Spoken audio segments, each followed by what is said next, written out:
NCP হচ্ছে 36 দিনের নেতা, এমনটাই বলতেছেন এক ভাই। তো তিনি কেন এই কথা বললেন, চলুন শুনি। এনসিপি হচ্ছে 36 দিনের নেতা, আর বিএনপির এমনও কর্মী আছে 36 দিন রিমান্ড হয়েছে, ওরা তো হচ্ছে 36 দিনের নেতা। এরা হচ্ছে গলাবাজি করবে, গলাবাজি ছাড়া একটা কথা মনে রাখবেন, যার ওয়েট থাকে না সে হচ্ছে বড় কথা বলবে। বিএনপি সারা বাংলাদেশের প্রত্যেকটি ইউনিয়ন, ওয়ার্ড, থানায় তাদের সাংগঠনিক কর্মী আছে, তাদের ওই সাংগঠনিক শক্তি আছে। কথায় কথায় বললে সরকার ফেলে দিব, এই করে ফেলবো, সেই করে ফেলবো। সরকার ফেলে দেওয়া সম্ভব তখনই যখন সরকার ভুল করতে করতে তলানিতে চলে যায়, জনগণ তার বিরুদ্ধে ক্ষোভ প্রদর্শন করে অতি পরিমাণে, তখন সরকার ফেলে দিতে চাইলে সম্ভব হয়। বিএনপির এখনো এমন কোনো প্রবলেম হয় নাই, বা এমন কোনো প্রবলেম বিএনপি করে নাই যেটার জন্য বাংলাদেশের জনগণ বিএনপির বিরুদ্ধে রাস্তায় আসবে। সংসদ অধিবেশন চলাকালীন সময়ে হান্নান মাসুদ কিংবা জামায়াতের কিছু নেতা জোরেই কথা বলেছে যে তাদের রক্তের উপরে দাঁড়িয়ে বিএনপি সরকার গঠন করেছে, কিন্তু না, আমরা বিএনপির তৃণমূল কর্মী হিসেবে মনে করি 17 বছর বিএনপির কর্মীদের রক্তের উপরে দাঁড়িয়ে আওয়ামী লীগ দুঃশাসন কায়েম করেছিল। দুঃশাসন কায়েম করার জন্য বিএনপির লক্ষ লক্ষ কর্মীকে জেলে নেওয়া হয়েছে, হাজার হাজার কর্মীকে গুম করা হয়েছে, 20 থেকে 50 হাজার কর্মীকে আহত করা হয়েছে, পুঙ্গু করা হয়েছে। তার মধ্য দিয়েই শেখ হাসিনা বাংলাদেশের স্বৈরাচার হিসেবে প্রতিষ্ঠিত হয়েছে।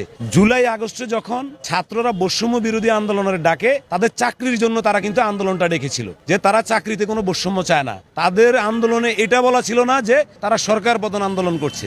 হান্নান মাসুদ এখন যে কথাটা বলছে, আমি হান্নান মাসুদ কিংবা আপনার যে সার্জিস আলম বলেন, তারপরে নাহিদ ইসলাম বলেন, এনসিপির যে বড় বড় নেতা আছে, জামাতের যে বড় বড় নেতা আছে, তাদের থেকে বেশি আন্দোলন সংগ্রামে রাজপথে আমি নিজে এবং আমার ক্ষুদ্র ক্ষুদ্র সহযোদ্ধা যারা আছে, তারা তার চাইতে বেশি আন্দোলন সংগ্রামে রক্ত দিয়েছে এবং তার চাইতে বেশিবার জেলে গেছে। হান্নান মাসুদের কোথাও জেল জীবন আছে? নাই। আন্দোলনটা ছিল ছাত্রদের অধিকারের জন্য, পরবর্তীতে জনসাধারণ এটা জনসাধারণের আন্দোলনে পরিণত করেছে।